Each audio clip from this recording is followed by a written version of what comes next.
Hello and welcome.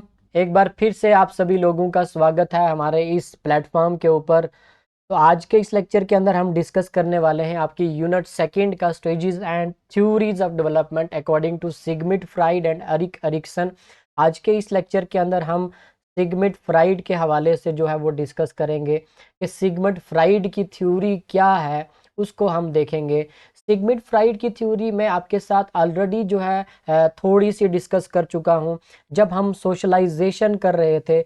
Socialisation के अंदर मैंने आपको 3 पार्ट के अंदर थ्योरी को जो है सेग्रीगेट करके आपके सामने जो है लेक्चर्स रखे। यानी कि हमने पहले पार्ट के अंदर देखा स्ट्रक्चरल थ्योरी ऑफ सोशलाइजेशन, दूसरे पार्ट के अंदर हमने देखा socio psychological theory of socialisation.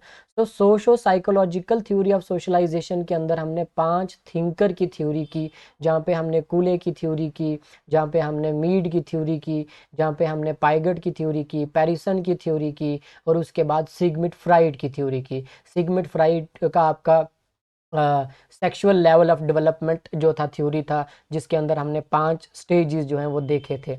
Then उसके बाद हमने आपका socio biological theory of socialisation भी किया। देन आज के इस लेक्चर के अंदर हम सिगमिड फ्राइड को थोड़ा सा डेप्थ के अंदर जो है वो डिस्कस करेंगे, क्योंकि आपके सिलेबस के अंदर स्पेशली मेंशन्ड है इस थिंकर के बारे में। सो इट्स मीन कि आपके एग्जामिनर के द्वारा आपको काफ़ी ज़्यादा डायरेक्ट क्वेश्चन जो है इस थिंकर के रिगार्डिंग जो है देखने को मिल सकते हैं। सिगमिड फ्राइड के और एक एरिक एरिक्सन के हवाले से काफ़ी क्वेश्चन देखने को मिल सकते हैं। सो इस लेक्चर के अंदर हम किसको डिस्कस करेंगे? सिगमिड फ्राइड को। देन उसके बाद एरिक एरिक्सन को डिस्कस करेंगे। तो सिगमिड फ्राइड के हवाले से आपको सबसे पहले तो दो तीन चीज़ें जो हैं वो याद रखनी है। सबसे पहली बात तो सिगमिड फ्राइड को father of father father of psycho analysis माना जाता है। ठीक है, साइको एनालिसिस का फादर माना जाता है। किसको? तो डायरेक्ट क्वेश्चन आ जाता है भाई, who is the father of psycho analysis? तो Sigmund Freud is the father of psycho analysis. उसके बाद सिगमिड फ्राइड के हवाले से आपको 3 किताबें याद रखनी है। सबसे पहली किताब three three essays essays on the theory of sexuality. ठीक है, एक तो आपको ये याद रखना है। दूसरी किताब आपको याद रखनी है सिगमिड फ्राइड के हवाले से the psycho psychopathology the psychopathology of everyday life. ठीक है, एवरीडे लाइफ। एक तो ये किताब याद रखनी है, और एक किताब और आपको याद रखनी है जो आपका है the ego and the id. ठीक है, 2 तरीके की फोर्सेस हैं, हमने डिस्कस भी की थी, ego, id and super ego. तो ये 3 किताबें जो हैं सिगमिड फ्राइड के हवाले से आपको जो है वो याद रखनी है। अगर पूछा जाए सिगमिड फ्राइड ने अपनी थ्योरी का डिस्कशन किस किताब के अंदर किया है, तो आपका 3 essays on the theory of sexuality के अंदर जो है प्रॉपर तौर पे जो है डिस्कस किया है। बाकी 3 किताबों के अंदर इसका डिस्कशन मिलता है हमको। ठीक है, आपके तीनों किताबों के अंदर जो है सिगमिड फ्राइड की थ्योरी जो है सिगमिड फ्राइड ने जो है डिस्कस करी है। लेकिन मेनली अगर क्वेश्चन आ जाए कि सिगमिड फ्राइड की थ्योरी हमको प्रॉपरली तौर पे कहाँ पे मिलती है, सो आपकी जो पहली किताब है 3 essays on the theory of sexuality, so इसके अंदर हमको सिगमिड फ्राइड की थ्योरी ऑफ डेवलपमेंट यानी कि स्टेजेस जो हैं वो बताते हैं आपके सेक्सुअल लेवल ऑफ डेवलपमेंट किस तरीके से होती है कि इंसान के अंदर किस तरीके से 3 कुव्वतें काम करती हैं, उसका कॉन्शियस जो स्टेज है किस तरीके से काम करता है सॉरी, प्री कॉन्शियस स्टेज किस तरीके से काम करता है, अनकॉन्शियस स्टेज किस तरीके से काम करता है। तो ये पूरी थ्योरी जो है आपकी सिगमिड फ्राइड की हमको कहाँ पे मिलती है? 3 essays on the theory of sexuality के अंदर जो है देखने को मिलती है। ठीक है, चलिए अब हम सिगमिड फ्राइड को जो है एक सिक्वेंशियल ऑर्डर के अंदर डिस्कस करते हैं, ताकि आपको जो है जो भी फैक्चुअल क्वेश्चन आपको इस थ्योरी के हवाले से पूछे जाए, ताकि आप इजी से और आराम से जो है उसको कर सकें और आपके दिमाग में एकदम जो है वो इनबिल्ट हो जाए। सबसे पहले ये देखो कि सिगमिड फ्राइड जो है, सिगमिड फ्राइड बाय प्रोफेशन क्या है ये आदमी, मतलब ये बाय प्रोफेशन क्या काम किया करते थे। सो बाय प्रोफेशन सिगमिड फ्राइड क्या है, एक फिजिशियन है, फिजिशियन यानी कि डॉक्टर है, ठीक है। सो सिगमिड फ्राइड बाय प्रोफेशन क्या है, फिजिशियन है। तो इनका मेजर कंट्रीब्यूशन है किसके अंदर, साइको एनालिटिक थ्योरी के अंदर, यानी कि जो लोग साइकोलॉजी को एनालिसिस करते हैं विद आपका सोशल पैराडाइम के अंदर, यानी कि सोसाइटी के साथ इंटरलिंक्ड करके जो आपका साइकोलॉजी का एनालिसिस करते हैं, वो लोग आपके कौन से होते हैं, साइको एनालिटिक थिंकर्स होते हैं। तो साइको एनालिसिस का फादर भी सिगमिड फ्राइड को बोला गया है, आपको ये भी याद रखना है, बहुत ज़्यादा ज़रूरी है आपके लिए।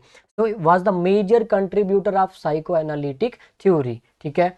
इन्होंने अपनी जो थ्योरी है उसको डेवलप किया है अपने क्लाइंट के साथ, अपने पेशेंट्स के साथ प्रैक्टिस के दौरान, यानी अपनी क्लिनिक के अंदर इन्होंने अपने पेशेंट्स के साथ जो है वार्तालाप जब करते थे, तो इन्होंने उस दौरान जो है अपनी थ्योरी को उन ऑब्जर्वेंसेस के बेसिस पे, वो जो ग्रैस्प किया नॉलेज उन्होंने, तो उसके बेसिस पे जो उनकी जो प्रैक्टिकल नॉलेज थी, सो उसके बेसिस पे इन्होंने अपनी थ्योरी को जो है वो डेवलप किया। इनकी थ्योरी के अंदर अनकॉन्शियस मेंटल प्रोसेस जो है ये मेन रोल प्ले करता है। तो इनकी थ्योरी के अंदर अनकॉन्शियस मेंटल प्रोसेस जो है ये सेंट्रल माना जाता है। अगर इसको हटा देंगे तो सिगमिड फ्राइड की थ्योरी जो है बेमानी हो जाती है, ठीक है। सो अनकॉन्शियस मेंटल प्रोसेस जो है ये सेंट्रल है सिगमिड फ्राइड की थ्योरी के अंदर। तो अनकॉन्शियस मेंटल प्रोसेस क्या है, अनकॉन्शियस मेंटल प्रोसेस हमारे दिमाग का वो हिस्सा होता है, वो एलिमेंट है अकॉर्डिंग टू सिगमिड फ्राइड जो हमारे डिज़ायर्स के लिए काम करता है। यानी हमारे अंदर जब डिज़ायर पैदा होते हैं, हमारे अंदर कुछ तलब पैदा होती है, नीड पैदा होती है, ठीक है, या फिर हमने किसी की मोटिवेशन सुन ली, ठीक है, ख़ास तौर पे हम रिलीजन को ले करके ज़्यादा जो है वो मोटिवेट हो जाते हैं, तो हमने किसी की मोटिवेशन सुनी कि यार तुम्हारी कौम पे इतना जुल्म हो रहा है, ये हो रहा है, वो हो रहा है, देन उस वक्त एकदम से क्या कर लिया जाता है, दूसरे पे अटैक कर लिया जाता है। सो ये फोर्सेस को जो है जो आपका कंट्रोल करता है वो आपकी ईगो कंट्रोल करती है, यानी कि आपका कॉन्शियस एलिमेंट जो होता है दिमाग का वो करता है। और जो इन फोर्सेस को जू का तू ब्लाइंडली जो है फॉलो कर लेता है, उन एक्शन उसको एक्शन में बदल देता है, सो वो हमारे दिमाग का अनकॉन्शियस जो हिस्सा है वो इसको जो है करता है, for which we are not aware, ठीक है। वो वाले काम जिनके बारे में हम ये नहीं जानते कि इसका अंजाम क्या होगा। अगर हमारे अंदर सेक्सुअल डिज़ायर पैदा हो रहे हैं तो हम एकदम से झपट पड़ेंगे किसी के ऊपर भी, हमको ये नहीं पता होता इसके क्या कॉन्सिक्वेंसेस होंगे, इसका अंजाम क्या होगा, ठीक है। सो इसीलिए आप देखते हैं जो लोग होते हैं रेपिस्ट, गैंग रेप करते हैं, सो उनको क्या, उनका प्रैक्टिकल दिमाग अगर काम करता होगा तो क्या वो इस काम को करेंगे, बेशक नहीं करेंगे, ठीक है। सो इट मीन्स कि उनका कॉन्शियस स्टेज उस वक्त काम नहीं कर रहा होता, उनका जो मेंटल स्टेज उस वक्त होता है, उनका जो मेंटल लेवल उस वक्त होता है वो क्या होता है, अनकॉन्शियस होता है। सो अनकॉन्शियस स्टेज के बेसिस पे वो जो है रेप, गैंग रेप कर देते हैं। सो उसके बाद जेलों की जो है वो जेलों का आटा खाते हैं, जेलों की चक्की पीसते हैं, ठीक है। चलिए brother, according to Freud darker aspect of human behaviour, इंसान के बिहेवियर का डार्कर पार्ट, यानी कि इंसान के बिहेवियर का जो ऐसा हिस्सा जो इंसान से बहुत ज़्यादा गलतियां करवाता है, वो इंसान की पर्सनालिटी का, बिहेवियर का कौन सा हिस्सा है, वो इंसान का एग्रेशन है, इंसान का गुस्सा है और इंसान के सेक्सुअल डिज़ायर है, जो आपको जो है इस समाज के अंदर आपको एक अच्छा इंसान भी बनाते हैं, आपको एक बुरा इंसान भी बनाते हैं। अगर आप अपने गुस्से पे कंट्रोल करते हैं, काबू करते हैं, अपने सेक्सुअल डिज़ायर के ऊपर कंट्रोल करते हैं, काबू करते हैं, तो इट मीन्स आपकी एक अच्छी पर्सनालिटी डेवलप होती है, आपकी जो ईगो होती है आपकी अच्छी डेवलप होती है, यानी कि आप एक रियलिस्टिक पर्सनालिटी के मालिक होते हैं, एक ऐसी पर्सनालिटी के मालिक होते हैं जो कोई भी काम करता है तो उसको सोच समझ करके करता है, ठीक है। जो इंसान एग्रेशन को और सेक्सुअल डिज़ायर को काबू कर लेता है, ठीक है। जैसे आपने सुना होगा कि मैं तो तलाक नहीं देना चाहता था, गुस्से में मैंने तलाक दे दिया। क्या करा? मैंने गुस्से में तलाक दे दिया। सो इट मीन्स कि उस वक्त आपका कौन सा स्टेज काम कर रहा होता है? उस वक्त आपका अनकॉन्शियस स्टेज काम कर रहा होता है। इट मीन्स अगर आप उस वक्त कॉन्शियस होते तो आप कभी भी अपने गुस्से का इस्तेमाल नहीं करते, गुस्से के जो है चंगुल में ना फंसते, बल्कि गुस्से को जो है वो पी जाते और उस वक्त उस सिचुएशन को जो है वो टैकल कर लेते और उसके अंजाम से जो है बच जाते हैं। उसके बाद सेक्सुअल डिज़ायर का एग्जांपल मैंने दे दिया। लोग जो होते हैं वो किसकी तरफ बढ़ते हैं? रेप की तरफ बढ़ते हैं, जब उनके अंदर वो कुव्वतें पैदा होती हैं। सो उसका अंजाम जो है क्या होगा उसके बारे में बिल्कुल भी जो है नहीं सोचते। Also plays important role in our personality. यही दो एलिमेंट हैं जो आपकी पर्सनैलिटी को बनाते हैं। यही दो एलिमेंट हैं जो आपकी पर्सनैलिटी को उजागर करते हैं, अच्छा भी करते हैं और बुरा भी करते हैं। ठीक है, इनको कंट्रोल कर लोगे तो अच्छे इंसान बन जाओगे, इनको कंट्रोल नहीं करोगे तो एक बुरे इंसान बनोगे। ठीक है, सिगमंड फ्राइड जो हैं अपनी थ्योरी को एक्सप्लेन करते हैं तो तीन भाग के अंदर, तीन पार्ट के अंदर वो जो है चीज़ों को जो है वो सेग्रीगेट करते हैं, तीन पार्ट के अंदर। ठीक है, ये जो आपके सामने है तीन पार्ट। आपका सबसे पहला ये कहते हैं कि हमारा दिमाग काम कैसे करता है, हाउ अवर साइकी, यानी कि हमारा माइंड, हमारा दिमाग किस तरीके से काम करता है। सिगमंड फ्राइड प्रपोज करते हैं तीन तरीके के आपके स्ट्रक्चर, मतलब तीन स्ट्रक्चर के अंदर ही अपनी थ्योरी को जो है वो सेग्रीगेट करते हैं।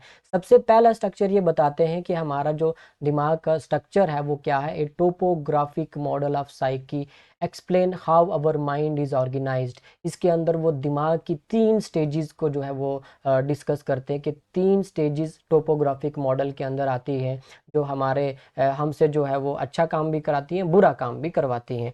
दूसरे के अंदर ए structural model of our personality, हमारी पर्सनालिटी जो है उन्हीं स्टेजेस, उन्हीं दिमाग के उन एलिमेंट के बेसिस के ऊपर बनती है। अगर हम कॉन्शियस तौर पे काम करेंगे तो हमारी ईगो डेवलप होगी, अगर हम अनकॉन्शियस तौर पे काम करेंगे तो हमारे अंदर ईड जो है वो बहुत ज़्यादा जो है वो पावरफुल रहेगा। उसका जो एक पोटेंशियल है, इम्पल्सिव पावर जो है उसके अंदर भरी पड़ी रहेगी और हमसे जो है वो मर्डर भी कराएगा, हमसे वो रेप भी कराएगा, हमसे वो थेफ्ट भी कराएगा। तो इस किस्म के हमसे जो है वो क्राइम कराएगा। तो यहाँ पे वो तीन पार्ट जो है वो डिस्कस करते हैं, यानी कि आपका ईड को डिस्कस करते हैं, आपकी ईगो को डिस्कस करते हैं और आपके सुपर ईगो को जो है वो डिस्कस करते हैं। उसके बाद साइकोलॉजिकल स्टेजेस ऑफ डेवलपमेंट। तो साइकोलॉजिकल स्टेजेस ऑफ डेवलपमेंट के अंदर सिगमंड फ्राइड क्या डिस्कस करते हैं, जो आपकी 5 स्टेजेस होती है। ठीक है, 5 स्टेजेस के बेसिस पे आपकी जो डेवलपमेंट होती है, जहाँ पे हमने phallic stage, oral stage, anal stage, है ना, वो वाली स्टेजेस जो है हमने सोशो साइकोलॉजिकल थ्योरी के अंदर जब सिगमंड फ्राइड को पढ़ा था तब हमने 5 स्टेजेस वहाँ पे करी थी। तो वही 5 स्टेजेस आपकी साइकोलॉजिकल स्टेजेस ऑफ डेवलपमेंट के अंदर वो जो है डिस्कस करते हैं। तो साइकोलॉजिकल स्टेजेस जो है हम ऑलरेडी डिस्कस कर चुके हैं, लेकिन हम इसके अंदर भी जो है वो डिस्कस करेंगे, प्रॉपरली सिक्वेंशियल ऑर्डर के अंदर डिस्कस करेंगे ताकि आपको बिल्कुल भी दिक्कत और परेशानी ना हो। ठीक है, चलिए अब सबसे पहले डिस्कस करते हैं टोपोग्राफिक, हमारा दिमाग किस तरीके से काम करता है, हमारे दिमाग के कितने एलिमेंट हैं। तो अकॉर्डिंग टू सिगमंड फ्राइड हमारे दिमाग जो है वो 3 लेवल के ऊपर जो है उसका सेग्रीगेशन है, 3 लेवल के ऊपर। ठीक है, हमारे दिमाग को 3 हिस्सों में जो है वो डिवाइड करा गया है, यानी कि हमारा दिमाग जो है उसकी 3 स्टेजेस हैं। 3 स्टेजेस कौन कौन सी? एक तो आपकी आ गई कॉन्शियस स्टेज, एक आ गई आपकी प्री कॉन्शियस स्टेज और एक आपकी आ गई अनकॉन्शियस स्टेज। अब इनको एक एक को डिस्कस करते हैं। कॉन्शियस स्टेज वो वाली स्टेज है जहाँ पे आप अपने दिमाग का सही तरीके से इस्तेमाल करते हो और नॉलेज को और इंफॉर्मेशन को ग्रैस्प करते हो। ठीक है, एकदम फोकस हो करके, और जब भी कोई डिसीजन लेते हो एकदम फोकस होकर के डिसीजन को लेते हो। ठीक है, conscious mind is that part which deals with the current information, जो करंट इंफॉर्मेशन के रिगार्डिंग जो है आपका दिमाग काम करता है। ठीक है, वो वाली फीलिंग्स, वो वाले थॉट्स, वो वाले एक्शन आपसे करवाता है जो वेरी मूवमेंट के ऊपर होते हैं। Aware at the very movement are part of conscious mind, यानी कि जो जैसे मान लो अभी मैं आपको क्लास दे रहा हूँ, तो अगर आप क्लास देख रहे हैं सो इट मीन्स आप अपने कॉन्शियस माइंड का इस्तेमाल कर रहे हैं। सो वेरी मोमेंट के ऊपर जो आपको नॉलेज मिल रही है उस नॉलेज को अपने अंदर इनकलकेट कर रहे हैं, इनबिल्ट कर रहे हैं, उसको ग्रैस्प कर रहे हैं। ठीक है, सो इट मीन्स कि आप कौन से आपके दिमाग का कौन सा हिस्सा जो है वो काम कर रहा है, कॉन्शियस माइंड काम कर रहा है। ठीक है, अगर आप लेक्चर के साथ साथ कुछ और चीज़ भी देख रहे हैं, कहीं और भी इंडल्ज हैं आप, सो इट मीन्स कि आपका दिमाग जो है वो बीच में है। ठीक है, अब आपका किस तरफ जो है आपका सेटिस्फेक्शन किस तरफ बढ़ेगा, सो आप उस चीज़ की तरफ ज़्यादा बढ़ेंगे। सो इट मीन्स अगर आप कुछ गलत देख रहे हैं तो आप गलत जगह पे जो है इंटर हो जाएंगे, इंडल्ज हो जाएंगे। अगर कोई अच्छी चीज़ देख रहे हैं जो इस लेक्चर से अच्छी है तो आप उस तरफ जो है इंडल्ज हो जाएंगे, वहाँ पे आपको सेटिस्फेक्शन मिलेगा। सो वो डिपेंड करता है आप उस स्टेज के अंदर क्या कर रहे हैं। अगर आप उस स्टेज के अंदर पूरे तरीके से फोकस्ड हैं, सो इट मीन्स उस वेरी मोमेंट के अंदर आपको जो जो इंफॉर्मेशन मिलेगी उसको आप ग्रैस्प कर लेंगे, उसी के रिगार्डिंग आप अपने फीलिंग्स, थॉट्स और एक्शंस को जो है वो बनाते हैं। ठीक है, आप एक्ट करते हैं। प्री कॉन्शियस माइंड कौन सा है? प्री कॉन्शियस माइंड डील करता है ऐसी इंफॉर्मेशन के साथ, ऐसी नॉलेज के साथ जिसके बारे में आप अभी जानते नहीं हैं, नॉट करंटली अवेयर, अभी जानते नहीं हैं, but can become only if you pay attention. अगर आप उसके बारे में अटेंटिव होंगे तो आपका उस वक्त प्री कॉन्शियस माइंड जो है वो काम करता है। जैसे मान लो मैं आपको स्टोरी सुना दूं, जैसे मैं लेक्चर दे रहा हूं तो लेक्चर के बीच में स्टोरी सुना दूं, कुछ बच्चे जो हैं उसको स्किप कर देंगे, बोलेंगे यार हम सुनना नहीं चाहते, हम सिर्फ लेक्चर देखना चाहते हैं। तो कुछ बच्चे होंगे वो क्या करेंगे, उसको सुनेंगे। सो वहाँ पे उनका जो दिमाग काम करेगा, सो वो कौन सा दिमाग काम करेगा, प्री कॉन्शियस माइंड। वो कहते हैं कि ठीक है यार, इस नॉलेज को ये हमारे लिए रेलिवेंट तो नहीं है, चलो सुन लेते हैं। ठीक है, क्या नॉलेज है ये, उसके बारे में आप अवेयर नहीं है। ठीक है, उसके बारे में चलो सुन लेते हैं क्या नॉलेज है क्या नहीं है, तो उसके बारे में आप अपने आप को अटेंटिव करते हो। ठीक है, जैसे कुछ लोग फनी होते हैं तो फनी चीज़ों को भी बड़े अटेंशन के साथ जो है वो सुनते हैं। सो वहाँ पे आपका कौन सा दिमाग काम कर रहा होता है, प्री कॉन्शियस माइंड। तो अब आ जाओ अनकॉन्शियस पार्ट के ऊपर। So unconscious part is very destructible part. ठीक है, हाँ, यही जो हिस्सा है आपको एक अच्छा इंसान भी बनाएगा, एक बुरा इंसान भी बनाएगा।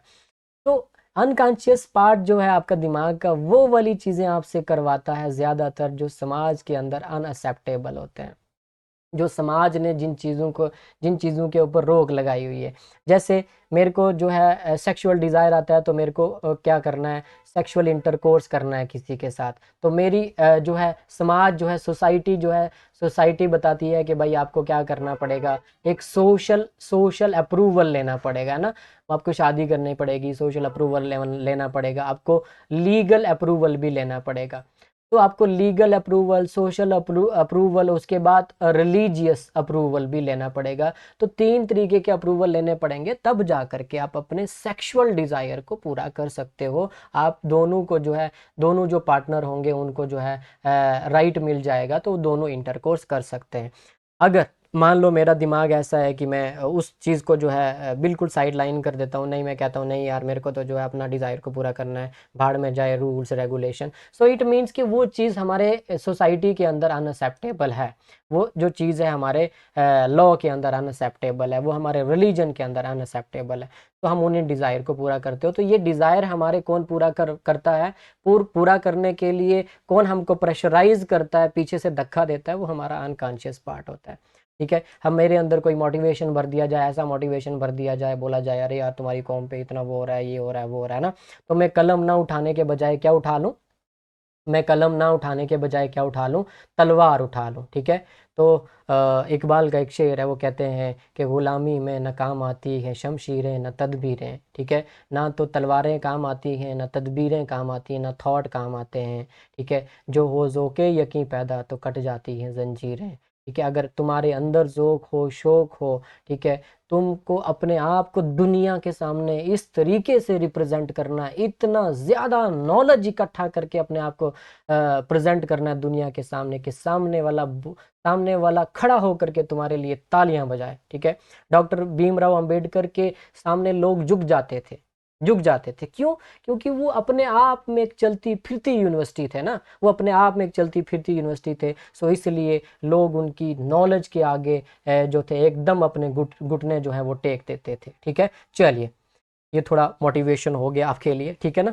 तो यहाँ पे जिस तरीके से आपको जो है आपके अंदर दिमाग के अंदर जो चीज़ें भरी जाएंगी, अगर आप उनको रैशनल बेसिस के ऊपर देखोगे, जैसे मान लो मेरे को कोई बताएगा तुम्हारी कम्युनिटी पे नुकसान हो रहा है तो मैं उसके लिए तलवार उठा लूँ। अगर मैं उसको रैशनल बेसिस पे देखूंगा, ठीक है यार, मैं मेरी कम्युनिटी पे अगर नुकसान हो रहा है तो मैं उसको कलम के रास्ते में, उसको कानून के रास्ते में, उसको जो है ह्यूमैनिटेरियन ग्राउंड के ऊपर जो है उसको सुलझा सकता हूँ। तो उसके लिए मैं तलवार क्यों उठाऊं? उसके लिए मेरी आवाज़ ही काफ़ी है। मुझे अपनी आवाज़ को बुलंद करना पड़ेगा, मुझे अपनी आवाज़ को इतनी ताकत देनी पड़ेगी कि लोगों को मेरी उस आवाज़ को सुनना पड़ेगा। एक दिन नहीं सुनेंगे, दूसरे दिन नहीं सुनेंगे, तीसरे दिन नहीं सुनेंगे, चौथे दिन नहीं सुनेंगे, लेकिन एक दिन ज़रूर ऐसा आएगा कि उन लोगों को मेरी उस आवाज़ को क्या करना पड़ेगा? सुनना पड़ेगा।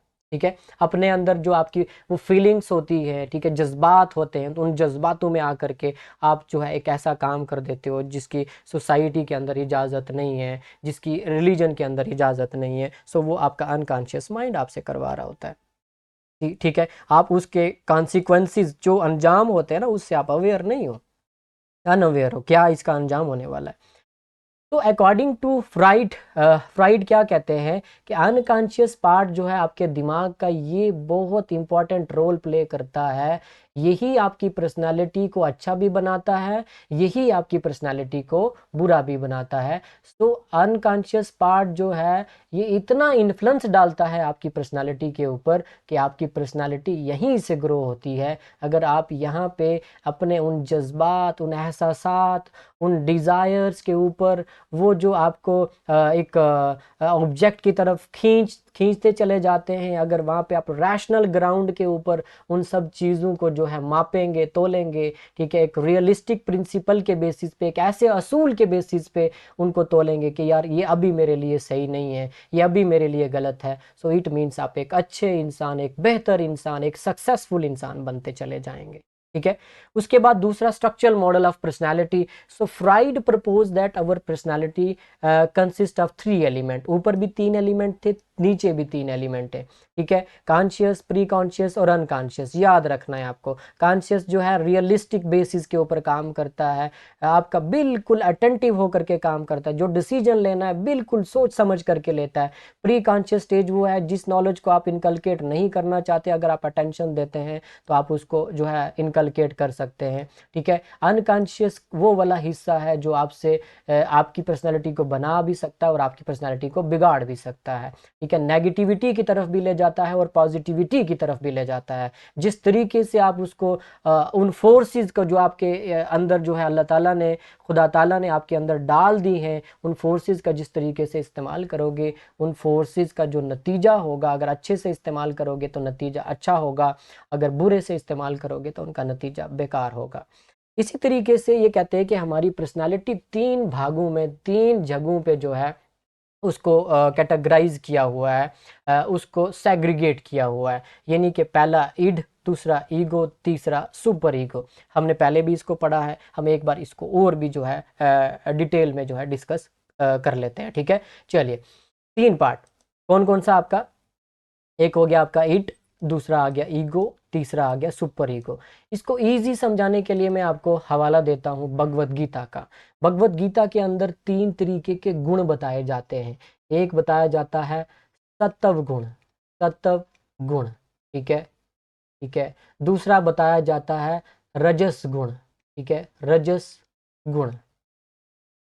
तीसरा बताया जाता है तमस गुण, तमस, तामसिक गुण। ठीक है, चलिए ये सिर्फ कॉन्सेप्ट है, ये आपको याद नहीं रखना, ये आपको याद नहीं रखना, सिर्फ समझाने के लिए बता रहा हूँ। सत्व गुण, रजस गुण, तमस गुण।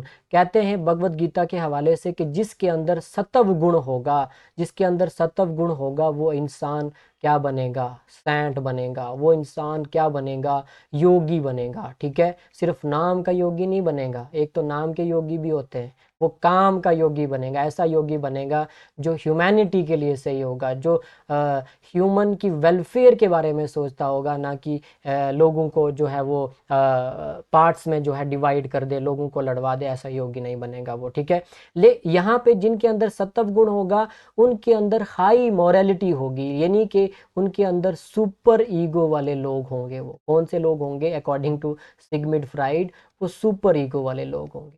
रजस गुण जिनके अंदर पाया जाता है वो मिडल के अंदर प्रैक्टिकल लोग होते हैं, उनके अंदर ईगो होती है, यानी कि वो अपनी ईगो को हर्ट नहीं करना चाहते। वो कहते हैं कि यार जो चीज़ सोसाइटी ने गलत करी है तो उनको हमको जो क्या करना पड़ेगा, अपनी रिस्पॉन्सिबिलिटी को उसी तरीके से निभाना पड़ेगा।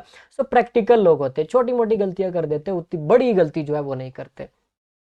तामसिक गुण वाले लोग वो होते हैं जो बिल्कुल लेजी होते हैं एकदम से, मतलब कोई फिक्र नहीं दुनिया की, कोई रूल्स एंड रेगुलेशन की कोई फिक्र नहीं, भाड़ में जाएं रूल्स एंड रेगुलेशन, सोसाइटी के नियम कानून भाड़ में जाएं, तो कोई फर्क नहीं पड़ता। So according to Sigmund fried, और अगर मैं इसको भगवत गीता के साथ रिलेट करूं तो यहाँ पे बंदे की कौन सी आपकी पर्सनैलिटी है, ईड की पर्सनैलिटी। उसके बाद कुरानिक हवाले से मैं आपको बताऊं तो बताया जाता है कि इंसान के अंदर दो कुव्वतें जो हैं वो काम करती हैं।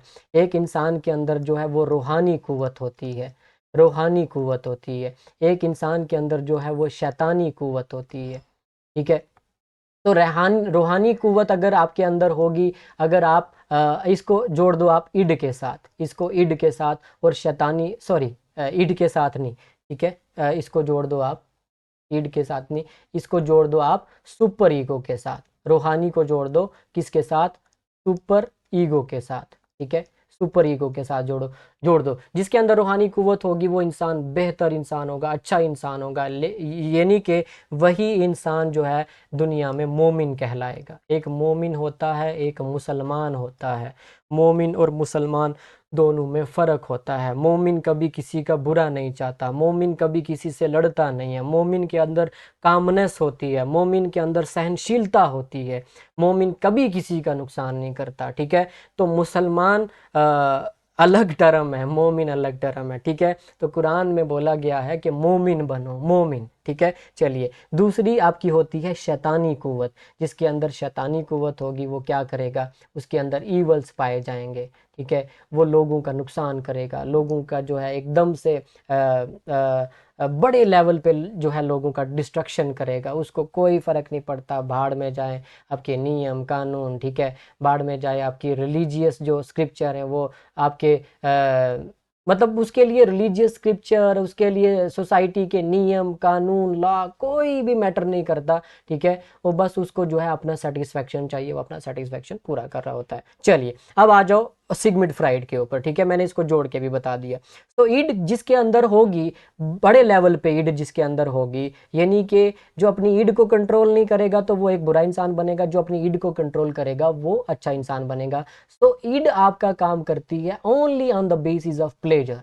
ठीक है, प्लेजर को पूरा करना चाहती है, इमीडिएटली पूरा करना चाहती है। सो ईगो आपकी प्रैक्टिकल बेसिस के ऊपर काम करती है, यानी कि आपके अंदर अगर आपको प्रैक्टिकल इंसान बनना है, ठीक है, आप जो है नियम कानून को मानेंगे, सो इट मीन्स आप सोचते हैं कि मेरी ईगो पे फ़र्क नहीं आना चाहिए, मेरी पर्सनैलिटी के ऊपर फ़र्क नहीं आना चाहिए। सुपर ईगो वाले लोग वो हैं जो आपके समाज के अंदर जो है नियम बनाते हैं। ठीक है, वैल्यूज़ बनाते हैं, वैल्यूज़। ठीक है, वैल्यूज़ बनाते हैं, मॉरल वैल्यूज़। ठीक है, कौन सी वैल्यूज़, मॉरल वैल्यूज़। ऐसे वैल्यूज़ बनाते हैं जिनको आप सदियों जो है उसको मानते चले जाते हैं। ठीक है, अब यहाँ पे फ्राइड एक बात और भी कह रहे हैं कि ये आपको नोट करना बहुत ही ज़रूरी है आपके लिए कि ये जो इड है, ईगो है और सुपर ईगो है, ये सिर्फ समझाने के लिए कॉन्सेप्ट है, जस्ट कॉन्सेप्ट। ठीक है, बिल्कुल ऐसा नहीं है कि इंसान के अंदर फिजिकली तौर पे या साइकोलॉजिकल तौर पे इंसान के अंदर ये कुव्वतें मौजूद, बिल्कुल ऐसा नहीं है। ये एक कॉन्सेप्ट के तौर पे फ्रॉइड ने जो है अपनी थ्योरी को जो है लोगों के सामने रिप्रेजेंट किया है। ठीक है, चलिए एक एक को एक बार देख लेते हैं। मेनली तो आप मैंने जितना भी रिलेट करके समझाया आपको समझ के होंगे।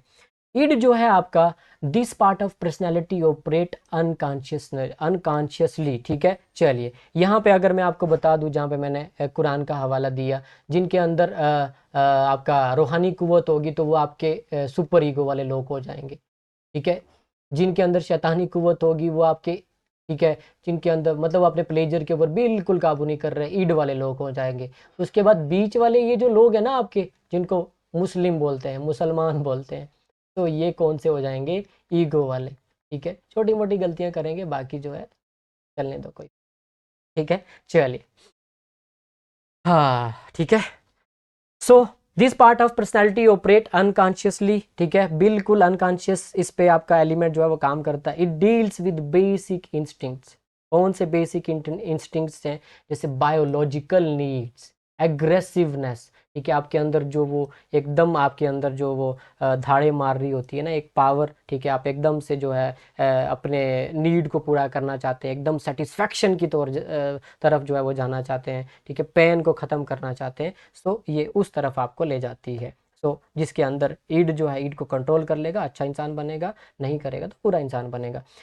सिगमंड फ्राइड कहते हैं ये जो ईड है ना, ये हमारे अंदर बर्थ के टाइम ही आ जाती है। ऐसा नहीं है कि अडल्ट एज में या आपका सुपर अडल्ट एज में जाकर के आपके अंदर आएगी, ये बर्थ के टाइम ही होती है। सो इसको बोला गया है primitive part of human personality. Primitive मतलब ओल्ड, ठीक है, पुराना, ठीक है। ये जब आप पैदा होते हैं तभी आपके अंदर जो है, जब आप पहली बार आकर के दुनिया के सामने, अपने माँ बाप के सामने, नेबर्स के सामने, जब आपको सोशलाइज किया जाता है according to your specific society, तो उसके अकॉर्डिंगली जो है आपके अंदर ये ईड जो है वो डेवलप होती है। अगर आपके माँ बाप अच्छी वैल्यू सिस्टम वाले होंगे, मॉरल वैल्यूज़ वाले होंगे, आपके अंदर अच्छी चीज़ें इनकलकेट करेंगे, आप अच्छे इंसान बनेंगे। आप भी उन चीज़ों को अच्छे से ग्रैस्प करेंगे, तब भी अच्छे इंसान बनेंगे। कभी कभी ऐसा भी होता है, माँ बाप अच्छी वैल्यू सिस्टम, मॉरल वैल्यूज सिखाते हैं, लेकिन बच्चा उसको ग्रैस्प नहीं करता है, तो उसकी ईड जो है उस पर हैवी रहती है, ठीक है। तो ये प्रिमिटिव पार्ट है ह्यूमन पर्सनैलिटी का। तो ईड ही आपकी क्या करेगी, पर्सनैलिटी डिसाइड करेगी, आपकी ईगो और सुपर ईगो बनाएगी, ठीक है। आपकी ईगो और सुपर ईगो, आपकी ईड को बहुत बड़े लेवल पे कंट्रोल कर लोगे तो आप कौन से सैंट वाले पोजीशन पे पहुंच जाओगे, मॉरल प्रिंसिपल बनाने वाले जो लोग हैं, यानी कि सुपर ईगो को पा जाओगे। अगर आप ईड को कंट्रोल हल्के लेवल पे करते हो तो ईगोइस्टिक मतलब ईगो वाली जो आपकी सिचुएशन है उसके ऊपर चले जाओगे, ठीक है। आप अपने आप को जो है वो एकदम दुनिया के सामने जो है अच्छा रिप्रेजेंट करोगे, ठीक है। थोड़ी बहुत गलतियां होंगी आपके अंदर, लेकिन फिर भी आप थोड़ा रियलिस्टिक प्रिंसिपल के बेसिस के ऊपर काम करोगे। So it works on pleasure principle tendency. So यहाँ पे आपका जो प्लेजर है ना, वो हाई लेवल पे रहता है, ठीक है। उसको आप अवॉइड करने के लिए, मतलब ये नहीं कि पैन को अवॉइड करने के लिए आप प्लेजर की तरफ जो है वो भागते हो, ठीक है। तो यहाँ पे जो according to the situation, according to the moral principle, यानी कि सर्टन रूल्स एंड रेगुलेशन जो आपको बताए गए हैं, उनके अकॉर्डिंगली अगर आप प्लेजर को जो है वो अपने अंदर इनकलकेट करोगे, प्लेजर को जो है वो एकदम से लोगे, तो इट मीन्स वो ठीक है। अगर आप रूल्स को तोड़ करके, सोसाइटी के रूल्स को तोड़ करके, ठीक है, इन प्लेजर्स को जो है अपने अंदर लाओगे, देन वो आपके लिए बुरा साबित होगा। The aim of the id is to gratify one's need immediately. एकदम से अपनी नीड को पूरा करना, अपनी ग्रेटिफिकेशन को पूरा करना, without considering the moral values. भाड़ में जाएं मॉरल वैल्यूज सोसाइटी के, ठीक है, इंडिविजुअल के, लोगों के बनाए हुए, सोसाइटी के, समाज के, रिलीजन के, ठीक है, बाढ़ में जाए, कोई फर्क नहीं पड़ता। अपने आप को, हमको क्या चाहिए, अपने को जो है वो एकदम शांति चाहिए, एकदम कौन सा प्लेजर चाहिए, बस, ठीक है। जिस्म का सेटिस्फेक्शन चाहिए। उसके बाद बस, हाँ मतलब प्रॉपरली तौर पे तो जिस्म का ही सेटिस्फेक्शन है। चाहे भूख लगी हो आपको तो जा करके आप डाका मार के जो है वो खाना खा लेंगे, कमा कर नहीं खाएंगे, ठीक है। तो इट मीन्स आप अपने आप को सेटिस्फाइड ही तो कर रहे हैं। सेक्सुअल नीड है आपकी तो आप किसी का रेप कर देते हैं, ठीक है, चलिए ज़बरदस्ती कर देते हैं किसी के साथ। अब कहते हैं कि सिगमंड फ्राइड कहते हैं कि इन ईड को ना हमारे दो तरीके के गॉड हैं वो जो है, अब क्योंकि गॉड को भी तो बीच में लाना था फ्राइड को, तो गॉड को भी वो बीच में ले आए। अब ये ग्रीक माइथोलॉजी के अंदर दो गॉड हैं जो है, एक का नाम है इरोस और एक का नाम है थाइनोटस, ठीक है। तो सिगमंड फ्राइड कहते हैं ये दो गॉड जो हैं वो आपकी जो है हेल्प करते हैं, आपकी ईड को जो है वो बैलेंस करने में, या फिर ईड जो है आपकी ज़्यादा हो जाएगी तो थैनोटस गॉड जो है आपको डिस्ट्रक्शन की ओर ले जाएगा। सबसे पहले आपका इरोस गॉड। तो इरोस गॉड जो है वो क्या करेगा, वो आपका लव का गॉड है, वो आपसे मोहब्बत करता है। ग्रीक माइथोलॉजी के अंदर उसको लव का गॉड माना गया है। तो प्राइड के हवाले से इरोस जो है, Eros is the life force. ये क्या है, लाइफ की फोर्स है, ठीक है, लाइफ की फोर्स है। It is responsible for your life या for our life instinct and survival. ये हमारे सर्वाइवल के लिए, हमारे अंदर जो वो प्लेजर लेने के जो वो कुव्वतें पैदा होती हैं, उसको क्या करता है, ये डील करता है, उसका रिस्पॉन्सिबल है ये, ठीक है। अगर इसकी बात सुन करके हम अच्छे से उसको उन डिज़ायर्स को लेंगे with certain rules and regulation, तो हम सही इंसान बनेंगे। अगर नहीं लेंगे तो थैनोटस गार्ड हमको सीधा डिस्ट्रक्शन की तरफ ले जाएगा, बात खत्म। विच इंक्लूड सेक्सुअल डिज़ायर, जिनके अंदर सेक्सुअल डिज़ायर है, रिप्रोडक्शन है, फिर उसके बाद डिज़ायर है, पेन है, ठीक है, पेन को ख़त्म करते हैं, पेन अवॉइडेंस, यानी कि पेन को आप ख़त्म करना चाहते हैं, सेटिस्फेक्शन की तरफ जाना चाहते हैं, ठीक है। तो हीरोज़ आपकी क्या करेगा, मदद करेगा। अब आप यहाँ पे बोलोगे सर कि हमारी क्या गलती है, अगर हमसे कोई गलत काम हो भी जाता है तो ये तो हमसे ईरोज करवा रहा है, so eros is responsible for that according to Sigmund Freud. नहीं, ऐसा नहीं है, ठीक है। वो ईरोज आपको ये कहता है कि आपको सही से जो है with certain rules and regulation जो है आपके सर्वाइवल के लिए वो जो चीज़ें आपके लिए ज़रूरी है, सेक्सुअल डिज़ायर आपके लिए ज़रूरी है, रिप्रोडक्शन आपके लिए ज़रूरी है, लेकिन आपको सर्टन रूल्स एंड रेगुलेशन करना पड़ेगा। अगर आप सर्टन रूल्स एंड रेगुलेशन नहीं करेंगे, उनको अपने आप पे ज़्यादा हैवी करेंगे, तो इट मीन्स हम दूसरे गार्ड को ले आएंगे, थैनोटस गार्ड को ले आएंगे, वो आपको क्या करेगा, खत्म कर देगा। सो काउंटर पार्ट अगर इसका हीरोज का हम देखें तो थैनोटस गॉड है, जो डेथ का गॉड है, मतलब डेथ फोर्स है, आपके अंदर जो कुव्वतें पैदा होती हैं उसको आपको जो है एकदम डिस्ट्रक्शन की तो ओर ले जाता है। It is responsible for violence, aggression and hate like negative feeling, ठीक है। इसका मकसद क्या है थैनोटस का, is to balance the drive, ठीक है। ये आप उस ड्राइव को बैलेंस करता है। अगर आपके अंदर ईरोज़ की ड्राइव्स को जो है वो बैलेंस करता है। अगर आपकी ईरोज़ की बात सुन करके आप अच्छे से काम कर देंगे तो ठीक होगा, अगर नहीं करेंगे तो इट मीन्स ये आपको कहाँ ले जाएगा, डिस्ट्रक्शन की तौर और ले जाएगा, by driving us toward death and destruction. When personality is dominated by id, जब आपकी पर्सनैलिटी ईड के ऊपर पूरा ईड आप पे हैवी हो जाएगा, ठीक है, यानी कि शैतानी कुव्वत आप पे पूरे तरीके से हैवी हो जाएगी, यानी कि आपके ऊपर जो आपका ये तामसिक गुण है हैवी हो जाएगा, ठीक है। तो आप क्या करेंगे, सिर्फ और सिर्फ अपनी नीड को पूरा करेंगे, कोई फ़र्क नहीं पड़ता आपके लिए टाइम क्या है, प्लेस क्या है, सिचुएशन क्या है, आउटकम्स क्या आएंगे, ठीक है। आप सिर्फ और सिर्फ अपने इंडिविजुअल की जो वो इम्पल्सिव जो उसके अंदर पोटेंशियल आ रहा होता है, उस पोटेंशियल को जो है यूज़ करके अपनी नीड्स को पूरा करते हैं, बाकी कुछ नहीं करते, ठीक है। Individual tend to become more impulsive, such people will do what they want irrespective time, place, situation matter ही नहीं करता, ठीक है। उस बच्चे की तरह वो करने लग जाते हैं जिद, जो बच्चा अभी अनकॉन्शियस स्टेज के अंदर है, जो नहीं जानता रियलिटी क्या है, उसको जो है वो आ, घड़े के अंदर हाथी को डालना है, ठीक है। अकबर के टाइम की एक स्टोरी है, पता नहीं मिथ है शायद, ठीक है। तो अकबर ने पूछा कि भाई दुनिया में सबसे मुश्किल काम क्या है, तो उसके वजीर ने बोला दुनिया में सबसे मुश्किल काम है बच्चे को चुप कराना। उसने बोला ये कौन सी बड़ी बात है, ले आओ बच्चे को। तो बच्चा लाया गया, तो बच्चा रो रहा है, तो पूछा क्यों रो रहे हो, कह रहा मेरे को जो है हाथी चाहिए। तो हाथी ला करके दिए, बोला ला करके दो यार हाथी इसको, हाथी ला करके दिए। तो फिर दोबारा से रोने लगा कुछ देर के बाद, बोला अब क्या चाहिए, बोला अब घड़ा चाहिए। तो घड़े भी ला करके दिए, बोला लाओ घड़ा यार दो इसको, घड़े भी ला करके दिए। फिर उसके बाद फिर से रोने लगा, तो बोला अब क्या चाहिए, बोला अब क्या करो, इन हाथी को इन घड़े के बीच में डाल दो। तो वो बच्चे की जिद की तरह जो है आपका वो इंसान भी करता है, ईड उसके ऊपर हैवी होता है, ठीक है। वो नहीं सोचता क्या कॉन्सिक्वेंसेज होंगे, क्या होगा, वो बस करता चला जाता। उसके बाद ईगो। सो ईगो जो है यहाँ पे एक एग्जाम्पल है आपकी। आप सपोज करें कि 10 साल का एक बच्चा है, ठीक है, जो आइसक्रीम जो है खाना चाहता है, eat a scoop of ice cream kept in the refrigerator, ठीक है, जो आपकी कहाँ पे है, रेफ्रिजरेटर के अंदर पड़ी हुई है। But he knows that eating ice cream without seeking permission, लेकिन उसके अंदर एक मॉरल जो है थॉट आ रहा है कि अगर मैं विदाउट परमिशन, अपने पेरेंट की परमिशन के बिना उस आइसक्रीम को खा लूँगा तो मेरे पेरेंट्स मेरे को पनिश करें। तो ये जो चीज़ बच्चे के अंदर पैदा हुई ना, तो ये उसकी उनके पेरेंट्स की मॉरल वैल्यू का असर है। तो इट मीन्स कि बच्चा अपने कॉन्शियस स्टेज का इस्तेमाल कर रहा है, अपने रियलिस्टिक प्रिंसिपल का इस्तेमाल कर रहा है कि अगर उसने बिना परमिशन उसको ले लिया तो उसको पनिश किया जाएगा, अगर उसने नहीं लिया, बिल्कुल एकदम अपना ईगो को जो है वो डेवलप करके रखा, तो उसको रिवॉर्ड भी किया जा सकता है। तो the part of the personality responsible for this reality check is known as, इसी रियलिटी चेक को हम ईगो, अगर वो बिना परमिशन खा लेगा, ठीक है, उसके बाद क्या, वो फर्क ही नहीं पड़ता, मतलब वो ये सोच ही नहीं रहा है, तो इट मीन्स उसकी अनकॉन्शियस स्टेज वहां पे काम कर रही है, ईड काम कर रहा है वहां पे। तो ये सोचना उसका कि मेरे को जो है माँ बाप की तरफ से पनिश किया जाएगा या रिवॉर्ड किया जाएगा, जो ये एक उसका रियलिटी चेक है, यानी वो अपनी ईगो के ऊपर उसको दो फॉर्म के अंदर देख रहा है, नेगेटिव और पॉजिटिव फॉर्म के अंदर देख रहा है।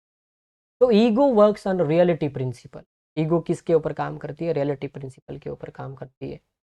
वो ईड्स की ग्रेटिफिकेशन को, अब उस बच्चे की वो जो है आइसक्रीम खाने की जो है एकदम उसके अंदर कुव्वत है, उसको खाना ही खाना है उसको, तो उसको डिले कर दिया उसने, उस ग्रेटिफिकेशन को डिले कर दिया, आगे थोड़ा बढ़ा दिया, उसे बोला कोई बात नहीं खा लेना, लेकिन जब पेरेंट्स आएंगे उनकी परमिशन लेना के बाद खा लेना, तो उसको डिले कर दिया, need will be delayed until an appropriate and more realistic situation. जब वो रियलिस्टिक सिचुएशन, अप्रोप्रिएट सिचुएशन आ जाएगी, जब उसके पेरेंट्स आ जाएंगे, उसको जो है परमिशन दे देंगे, उस वक्त को खा लेगा। सो इट मीन्स उस बच्चे ने एक मॉरल प्रिंसिपल के ऊपर चल करके, एक मॉरल वैल्यूज़ को अडॉप्ट करके जो है अपनी पर्सनालिटी का मुजाहरा किया है। सो इट मीन्स उस बच्चे के अंदर एक रियलिस्टिक प्रिंसिपल पाया जाता है। तो this part of personality emerge from id, ये कहाँ से हुआ है, ईड से। अब ईड ने उसको जो है झोंका कि आइसक्रीम खा ले खा ले खा ले, लेकिन उसने बोला नहीं, विदाउट परमिशन खाऊंगा तो बुरा हो जाऊंगा। तो यहाँ पे अगर वो बिना परमिशन खा लेता तो इट मीन्स उसके अंदर शैतानी कुव्वत है, ठीक है। चलिए, and its main objective is to strike a balance, उस बच्चे ने बैलेंस बना लिया इम्पल्सिव नीड्स के ऊपर, ठीक है, and reality of this world. चलिए, तो it is the decision making component of our psyche and works on logic. तो ईगो के अंदर हम क्या करते हैं, अपने लॉजिकल रियलिस्टिक बेसिस के ऊपर अपने दिमाग का इस्तेमाल करते हैं और डिसीजन लेते हैं, ठीक है। अपने डिसीजन को रियलिस्टिक बेसिस के ऊपर, लॉजिकल ग्राउंड्स के ऊपर जो है हम अपने दिमाग को रखते हैं। देन उसके बाद ये नहीं कि हम फुल्ली कॉन्शियस होते हैं उस वेरी मोमेंट के लिए, फिर जो भी हम करना चाहते हैं, जैसे वो बच्चा उस वेरी मोमेंट पे क्या करना चाह रहा था, उस आइसक्रीम को खाना चाह रहा था, देन उसको लगा कि यार without permission, so without permission वो वेरी मोमेंट पे उसके दिमाग में आया, तो उसने बोला कि नहीं खाऊंगा। तो अगर वो उसने लॉजिकल प्रिंसिपल के बेसिस पे उस चीज़ को सोचा, तो उसके पेरेंट्स उसको पनिश करेंगे। सो इट मीन्स कि ईगो हमारा आपका लॉजिकल प्रिंसिपल और रियलिस्टिक प्रिंसिपल के बेसिस के ऊपर काम करता है।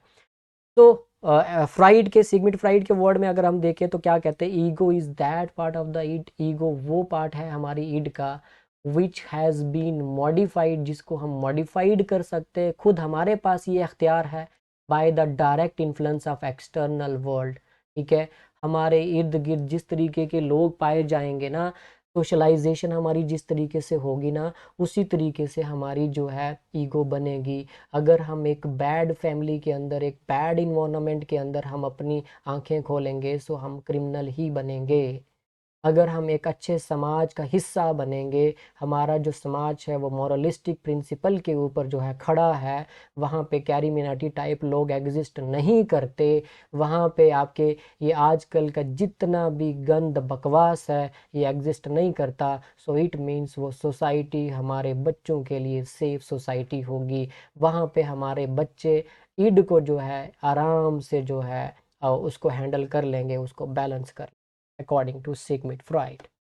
If ego would not be able to resolve the conflict between impulsive demand of the id and realistic demand of this world, कहते हैं अगर ego would not be able to resolve the conflict, ना तो वो conflict को पूरा कर पाया बिटवीन इम्पल्सिव डिमांड, जो डिमांड कर रहा है, आपका जिस्म डिमांड कर रहा है, आपका माउथ डिमांड, स्टॉमिक डिमांड कर रहा है, ठीक है, हंगर एकदम से पूरा नहीं कर पाया ईड की, एंड रियलिस्टिक डिमांड को भी पूरा नहीं कर पाया वर्ल्ड की, तो आप चले जाते हैं एंजाइटी और स्ट्रेस की तरफ, ठीक है। आप यानी कि किसी से मोहब्बत करते हैं, ठीक है, यहाँ पे मैं एग्जांपल दे देता हूँ आपको, आप किसी से बे इंतहा बेलौस मोहब्बत करते हैं, इतनी मोहब्बत करते हैं कि यार उसके बिना जीना आपका जो है दुश्वार है। लेकिन कुछ ऐसे बीच में प्रॉब्लम्स आ जाते हैं, ना तो आप बेवफा है ना वो बेवफा है, ठीक है, ठीक है। तो यूं ही कोई बेवफा नहीं होता, है ना, कुछ कुछ तो मजबूरियां रही। ओए होए होए, ठीक है। चलिए, तो क्या है कि यूं ही कोई बेवफा नहीं होता, कुछ तो मजबूरियां रही होंगी। जब आप ये चीज़ सोच लेंगे तो आप एनजाइटी और स्ट्रेस के अंदर नहीं जाएंगे। अगर आप ये चीज़ सोचेंगे नहीं उसने मेरे साथ बेवफाई कर दी, वो मेरे को छोड़ के चली गई या छोड़ के चला गया, वट एवर जो भी है, तो आप एनजाइटी स्ट्रेस की तरफ चले जाएंगे। तो ये आपका कौन सा अनकॉन्शियस डिफेंस मैकेनिज्म काम करेगा। आप अगर ये सोचेंगे कि भाई यूं ही कोई बेवफा नहीं होता, ठीक है, यूं ही कोई बेवफा नहीं होता, कुछ तो मजबूरियां रही होंगी, तो इट मीन्स आपने अपने आप को एंजाइटी और स्ट्रेस की ओर जाने से बचा लिया। अगर आप बोलेंगे नहीं वही बेवफा है, उसने मेरे साथ गलत किया, ये हो गया वो हो गया, फला है ढिमका है ना, वट एवर, देन आप एंजाइटी और स्ट्रेस की तरफ बढ़ते चले जाएंगे, ठीक है। अगर आप उस वक्त ये कह देंगे चल यार तू नहीं तो कोई और सही, कोई और नहीं तो कोई और सही, बड़ी लंबी है ज़मीं, मिलेंगे यहाँ लाखों हंसी, इस ज़माने में सनम तुम अकेली ही नहीं, ठीक है। तो बहुत बड़ी ज़मीन है, तो इस ज़माने में तुम अकेली तो नहीं हो। अपने आप को आपने क्या कर दिया, एक मैकेनिज्म के थ्रू अपने आप को जो है वो बता दिया कि भाई कि कोई बात नहीं, चले जाओ, कोई फ़र्क नहीं पड़ता मेरी पर्सनैलिटी के ऊपर। इट मीन्स आपने अपने एनजाइटी और स्ट्रेस से अपने आप को बचा लिया, ठीक है, आपने सुसाइड अटेम्प्ट नहीं किया। चलिए, अब आगे चलते हैं। तब ये मैकेनिज्म जो है अकॉर्डिंग टू सिगमंड फ्राइड हमको आगे जो है वो डिस्कस करने हैं, वो ये वाले आपके ये 1 2 3 4 5 6 7 प्रिंसिपल जो है ये डिस्कस करने हैं, जिसमें रिप्रेशन है, रैशनलाइजेशन है, रिएक्शन फॉर्मेशन है, प्रोजेक्शन है, इंटेलेक्चुअलाइजेशन है, डिनाइल है, डिस्प्लेसमेंट है। तो इनको भी थोड़ा सा हम डिस्कस करेंगे। इसके बाद आ जाता है आपका सुपर ईगो। तीसरा, सुपर ईगो वाले लोग वो वाले होते हैं जैसे मैंने पहले बताया हाई मॉरल वाले। सो ये मास्टर लोग हैं, मॉरल गुरु हैं आपकी पर्सनालिटी के। अगर आपके अंदर ये चीज़ पैदा हो जाती है सो आप दुनिया को ज्ञान देंगे, आप इनलाइटेंड हो, एक तरीके से इनलाइटेंड हो। अब वही एग्जाम्पल को कंटिन्यू करते हैं, कहते हैं कि उसी एग्जाम्पल को कंटिन्यू करके देखते हैं क्या आपको इसमें मिलता है। कहते हैं जो वो बच्चा है ना 10 साल का, वो 10 साल का जो बच्चा है वो जो परमिशन जो है मांग रहा है अपने पेरेंट्स से, तो और not for eating a scoop of ice cream, depend, वो डिपेंड करता है उस बच्चे की मॉरल डेवलपमेंट पे। यानी कि उस वो बच्चा अपने माँ बाप की उस बात का मान रख रहा है, ठीक है, मर्यादा जो है उसके अंदर रह करके वो जो है काम कर रहा है, ठीक है। भाड़ में जाए आपका पनिशमेंट रिवार्ड, भाड़ में जाए उसकी मतलब उस मिनट के लिए वो ये भी नहीं सोचता यार चलो ठीक है पनिश करा जाएगा नहीं करा जाएगा, वो एक अलग बात है। लेकिन वहाँ पे उस बच्चे का एक मॉरल प्रिंसिपल भी आकर के काम कर रहा है, यानी कि मेरे माँ बाप ने मेरे अंदर एक चीज़ इनकलकेट की है, उसका मुझे मान रखना है, मेरे बड़ों ने मुझे ये चीज़ सिखाई है। सो उस बच्चे के अंदर एक सुपर ईगो वाला कॉन्सेप्ट पैदा हो रहा है, उसकी पर्सनालिटी के अंदर एक ऐसा इंसान, एक ऐसी सेल्फ उसकी बन रही है जो कल जा करके लोगों को ज्ञान देगी, मॉरल वैल्यूज के बारे में बताएगी, ठीक है। Since seeking permission is morally correct behaviour, ठीक है, ये करेक्ट बिहेवियर आपका परमिशन ले करके कोई चीज़ करना या सोसाइटी के नियम कानून के अंदर रह करके किसी चीज़ को करना, so it's morally correct behaviour.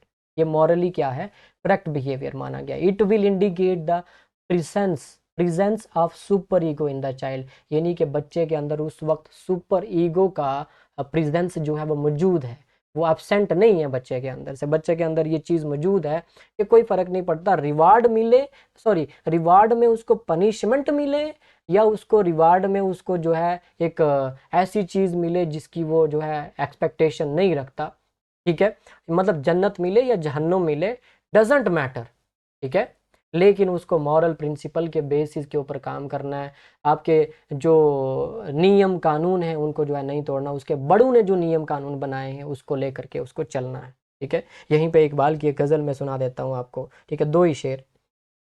Iqbal कहते हैं कि तेरे इश्क की इंतहा चाहता हूँ, मेरी सादगी तो देख मैं क्या चाहता हूँ, बड़ी बज़्म में राज की बात कह दी, बड़ा बेअदब हूँ सज़ा चाहता हूँ, ये जन्नत मुबारक रहे जाहिदों को, ये जन्नत मुबारक रहे जाहिदों को, जाहिद होते इबादत करने वाले लोग, कि ये जन्नत उनको मुबारक हो, ये जन्नत मुबारक रहे जाहिदों को। मैं तो बस तेरा सामना चाहता, मैं तो बस तुझे देखना चाहता हूँ, मेरे लिए रिवॉर्ड मैटर ही नहीं करता ना। तो ये सुपर ईगो का कॉन्सेप्ट है ना, ठीक है। चलिए, तो role of super ego is to internalise the moral and ethical values of the society through the process of socialisation. कहते हैं ये जो आपके अंदर सुपर ईगो वाला कॉन्सेप्ट इंटरनलाइज होता है ना, आपके अंदर इनकलकेट होता है, इनबिल्ट होता है, ये जो moral values, ethical values society की, समाज की होती हैं, ये आपकी सोशलाइजेशन से होती है, जिसको हम इतने दिन से पढ़ते आ रहे हैं, ठीक है। ये किस प्रोसेस से होती है? सोशलाइजेशन से। अच्छे तरीके से बच्चे की परवरिश होगी, सोशलाइजेशन होगी, तो वो बच्चा सच में अच्छा बनेगा। अगर अच्छे तरीके से नहीं होगी, केयरिंग अच्छे तरीके से नहीं होगी, उसके जो डिमांड्स है उसको सही मतलब सही वे में पूरा नहीं किया जाएगा, ठीक है, तो वो बच्चा अगेंस्ट होता चला जाएगा, और वो जो डिमांड्स आप नहीं पूरा करेंगे तो वो कहीं और से जो है उन डिमांड्स को जो है वो पूरा करने की कोशिश करेगा, यानी कि ईड वाला एलिमेंट उसके अंदर हैवी होता चला जाएगा। It controls the impulsive urge of the id of the pursue ego to choose morally appropriate behavior instead of only realistic behavior। कहता है ये कंट्रोल करता है super ego the impulsive words of the ids, जो आपके अंदर वो कुव्वतें ईड की आती हैं, and pursue ego to choose morally appropriate, और आपकी ईगो चाहती है कि वो एक मॉरली जो है एक अपने अंदर बिहेवियर को पैदा करे, instead of only realistic behaviour, ठीक है। रियलिस्टिक तो आपको बनना ही बनना है, लेकिन आपको साथ में मॉरल भी बनना है, ये नहीं कि आपको सिर्फ मुसलमान नहीं बनना है, आपको क्या बनना है? मुसलमान नहीं बनना है, बल्कि आपको मोमिन भी बनना है, आपको मोमिन भी बनना, ठीक है।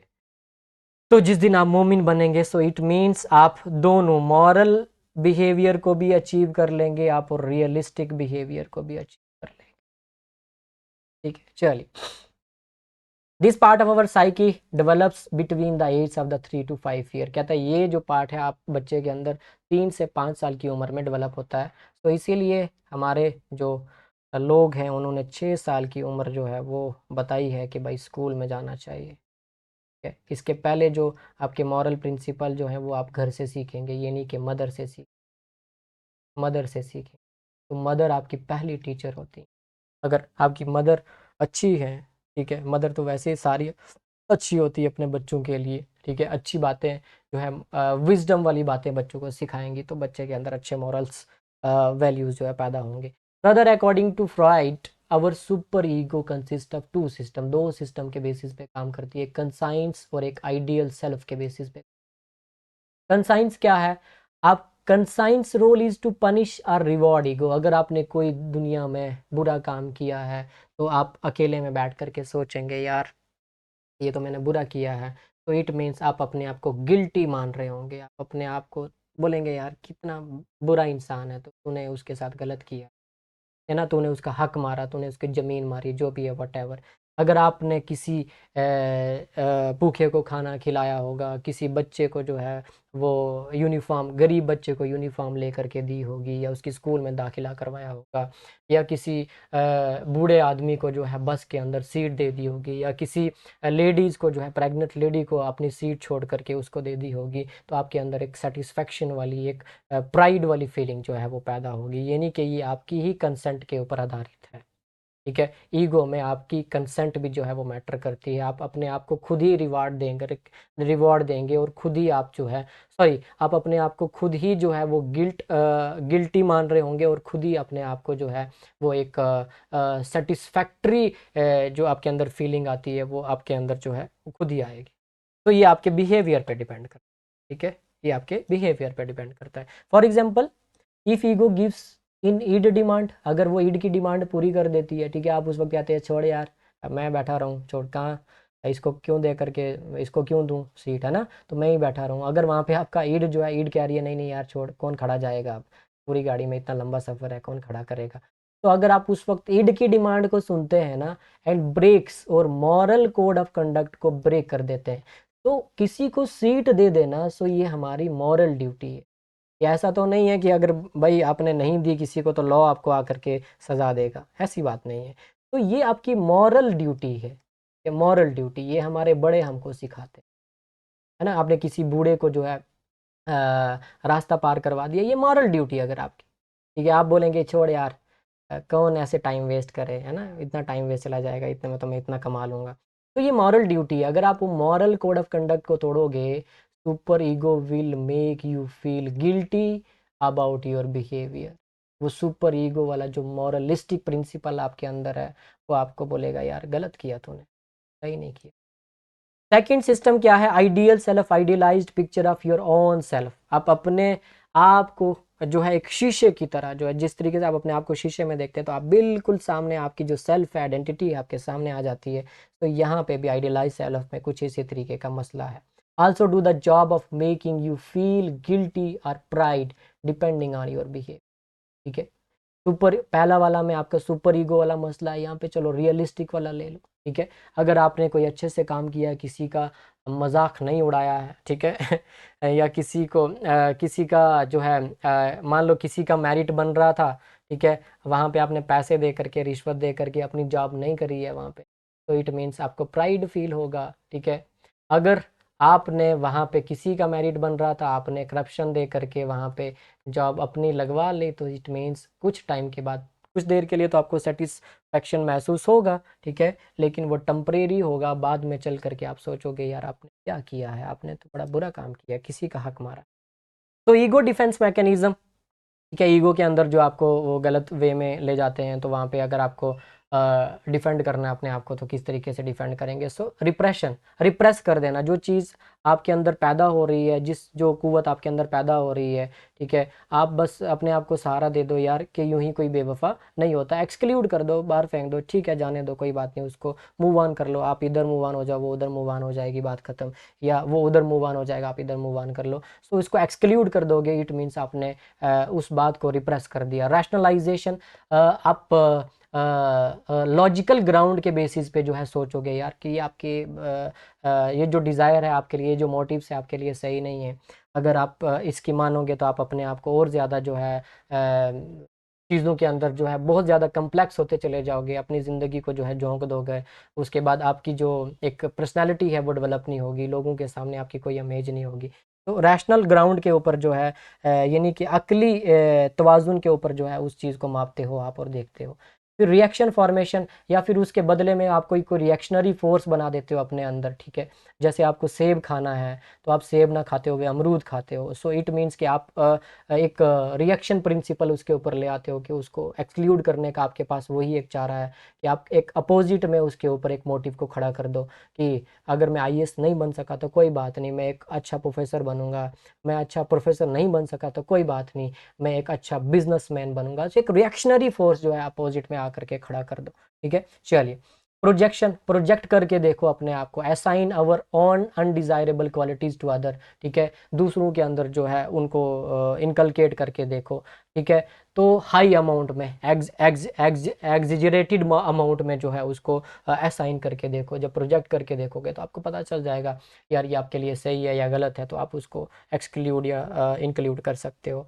फिर इंटेलेक्चुअलाइजेशन, इंटेलेक्चुअलाइजेशन बहुत ज़्यादा हाई मॉरल है, अपने अंदर विजडम क्वालिटी आप पैदा करते हो, बहुत ज़्यादा लोगों की किताबें पढ़ते हो, लोगों का जो आपके ऊपर इंस्पिरेशन जो आता है, इन्फ्लुएंस पैदा होता है, ठीक है, उनको पढ़ते हो, तो फिर आपको पता चल जाता है यार ये सब तो टेम्परेरी चीज़ें हैं, ये सब तो कंक्रीट आइडिया हैं, ये तो एब्स्ट्रैक्ट आइडिया है ही नहीं है, ठीक है। तो आप एब्स्ट्रैक्ट की तरफ बढ़ते हो। फिर उस वक्त आप इकबाल वाली बात करते हो, बोलते हो कि क्या बोलते हो कि बड़ी बज़्म में राज की बात कह दी, बड़ा बेअदब हूँ सज़ा चाहता हूँ, है ना।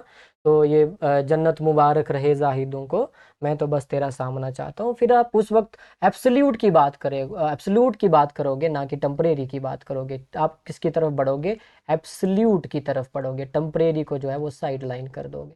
उसके बाद डिनाइल, डिनाई कर देना, ठीक है, रोक देना, denying that unpleasant reality exist, जो चीज़ें एग्जिस्ट ही नहीं करती, जो टेम्परेरी बेस्ड के ऊपर है, तो उनको आप डिनाई कर देते हो, डिनाई जो है कर देते हो, तो तब आप स्ट्रेस में और आप क्या नाम है एंजाइटी के अंदर नहीं जाओगे। Displacement, directing a motive that can not be gratified in one form into another channel, वही चीज़ को आप डिस्प्लेस कर देते हो, वही मोटिव को आप पूरा करते हो, लेकिन एक अच्छे रैशनलाइज तरीके से इंटेलेक्चुअलाइजेशन करके, अपने आप को प्रोजेक्ट करके, ठीक है, दूसरी तरफ मोड़ करके अपने आप को जो है उस चीज़ को जो है आप पा लेते। ठीक है, तो ये कुछ मैकेनिज्म है, ये आपको याद रखने हैं। ठीक है, ये आपको एक हायरार्किकल ऑर्डर के अंदर याद रखने हैं। रिपर्शन, रैशनलाइजेशन, रिएक्शन फॉर्मेशन, उसके बाद प्रोजेक्शन, इंटेलेक्चुअलाइजेशन, डिनाइल, डिस्प्लेसमेंट, ये याद रखने हैं ताकि आपको जो है एग्ज़ाम के अंदर जो है परेशान ना हो। ठीक है, ये आपको असेंडिंग और डिसेंडिंग ऑर्डर दोनों में पूछ सकता है। उसके बाद fried, fried psychological stages of development, तो इसको हमने मेनली पढ़ा भी है, यहाँ पे भी हम डिस्कस कर लेते हैं। तो 5 तरीके के मॉडल जो है वो आपके पर्सनालिटी के बताते हैं जो आपकी सेक्सुअल डेवलपमेंट होती है। According to him core aspect of one's core aspect of चलिए, तो core according to him core aspect of one's personality develop by the age of 5 and remain unchange throughout. ठीक है, जो आपकी personality बनती है 5 की उम्र में वही रहती है, वो अनचेंज हो जाती है, वो चेंज नहीं होती। वो हैबिट आपके अंदर रहती हैं, बड़ी मुश्किल से जो है उनको आप चेंज कर सकते हो, अदरवाइज आपके जो है बस में फिर नहीं होता। Rather, he stated that to move from one stage to another, a child needs to resolve conflict of each stage successfully. अगर वो एक स्टेज को अच्छे से पा लेगा, सही तरीके से सक्सेसफुली करेगा, दूसरी स्टेज में वो जो है उसको मदद करेगी, उसको भी सक्सेसफुली जो है पार कर जाएगा, तीसरी को भी, चौथी को भी। इस तरीके से स्टेजेस दर स्टेजेस वो बच्चा जो है पार कर जाता है। Unless it will lead to fixation, a continuation of an early mode of satisfaction in later life. नहीं तो फिर उसको जा करके अगर वो एक स्टेज को सही से मान लो वो फर्स्ट स्टेज को, मान लो वो थर्ड स्टेज को जो है सही तरीके से नहीं करेगा, यहाँ पे चीज़ों को नहीं समझेगा, तो चौथी स्टेज के अंदर जा करके उसको दोबारा से तीसरी स्टेज की चीज़ों के ऊपर काम करना पड़ेगा, फिर सीखना पड़ेगा, फिर जा करके वो चौथी स्टेज के ऊपर आएगा। तब तक और बच्चे जो हैं वो 5वीं और 6वीं स्टेज के ऊपर नहीं।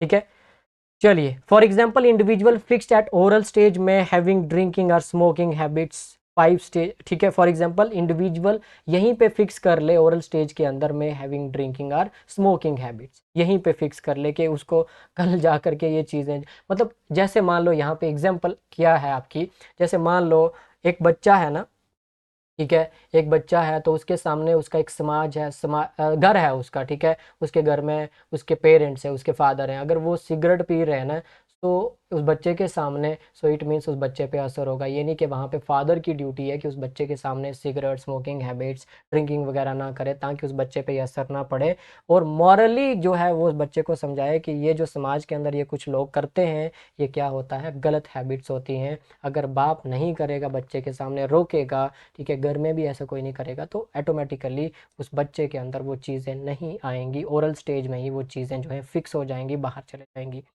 5 stages of psychological development in brief. Stage 1 oral stage, ये आपकी स्टार्ट होती है 0 से, आपकी 0 से 18 मंथ। ठीक है, 18 मंथ। यहाँ पे माउथ जो है आपका, जो बच्चे का जो मुंह है वही सोर्स है प्लेजर का, वहीं से बच्चे को पता चलता है।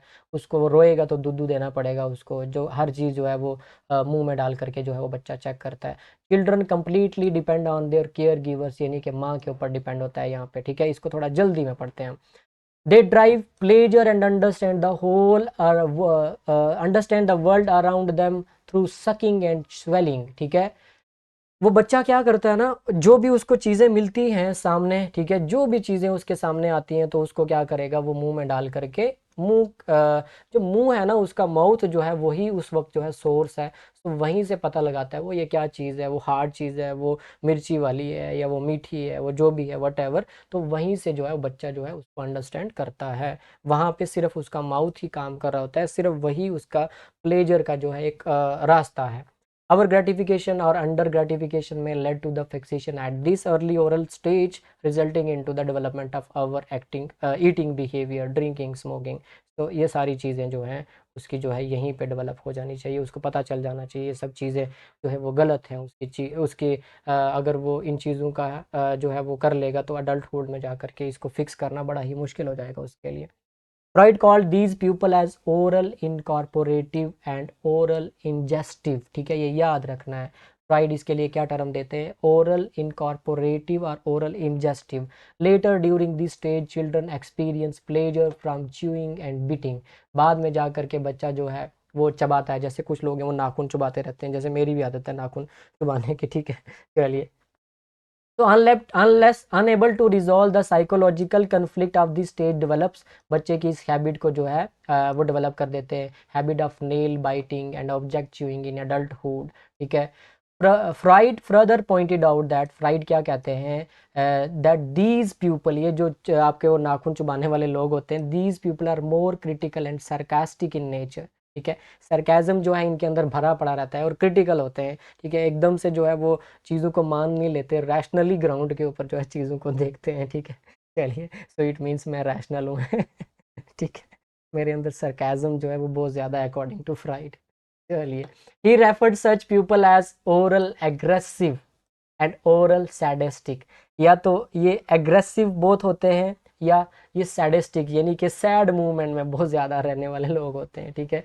ये जो आपके नेल बीटिंग करते हैं, ठीक है, अग्रेसिव। चलिए, stage second anal stage 18 month से लेकर के 3 मंथ तक, ठीक है, 3 ईयर तक जो है ये आपकी स्टेज होती है। आपको ये जो है आपका ये उम्र भी याद रखनी है, 18 मंथ से लेकर के 3 ईयर तक, ये याद रखना है आपको, ये ज़रूरी है आपके लिए।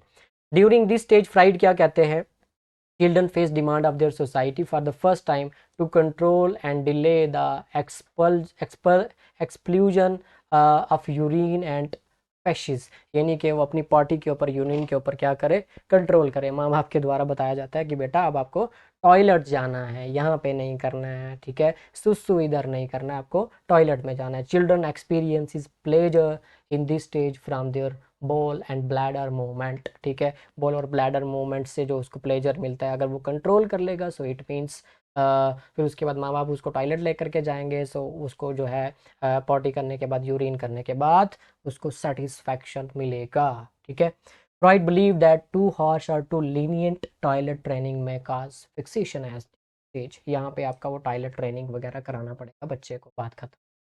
तीसरी स्टेज के अंदर फैलिक स्टेज 3 to 5 ईयर के बीच में आपकी जो है ये डेवलप होती है।